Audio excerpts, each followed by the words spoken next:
মা বুঝলাম না তোমার আটকানো কিতা ধরলেই দেখি কারেন্টে বাড়ি মারে তুরাও নাইলে তুমি যে কিতা হো আমি কোনটা বুঝি না। আর বুঝার দরকার নাই আজকু যে কোনো জিলা কান হয় আজকু নানারে রাজি করাইয়াই ছাড়মু। তোমার নানা রাজি হইলো, আমার আব্বা আম্মা রাজি হইতা নাই। তোমরা হইলে রাজাকারের বংশ।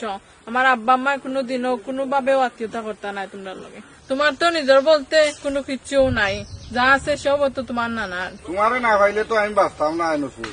প্লিজ বুঝার চেষ্টা করো, আমি মুক্তিযোদ্ধা পরিবারের সন্তান, আর তোমার নানা যদি জানতা ভালো নিতে।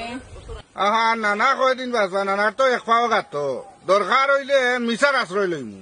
একটু খুলিয়া খোঁচাইন বুঝি দন।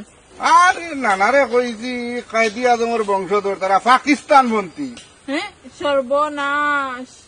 মন্ত্রী বিয়ার খান খান শেষ করিলাই, এর পরে নানা সহায় সম্পত্তি অকলটাই তো আমার। পরে নানারে একটা শাল্ডিং দিমু, আর ঘরের মাঝে একটা মুক্তিযুদ্ধ করিয়া নানার রাজাকারি ছুটাই দিমু। যদি আব্বা জানতা ভালো তাইলে। দূর তোমার পরিবারে জানলে তো দেখা বিস্কিয়ার দিলাই মোক আবিনো আর টেকা বাঁচলা। আমরা তো অন্য আর বেশি দিন থাকতাম না, 1 বছর থাকতাম পারি, এরপরে তো আমার আব্বা বদলে টাকা দিয়ে দূর আমরা দুজন তো বাঁচতাম হইব।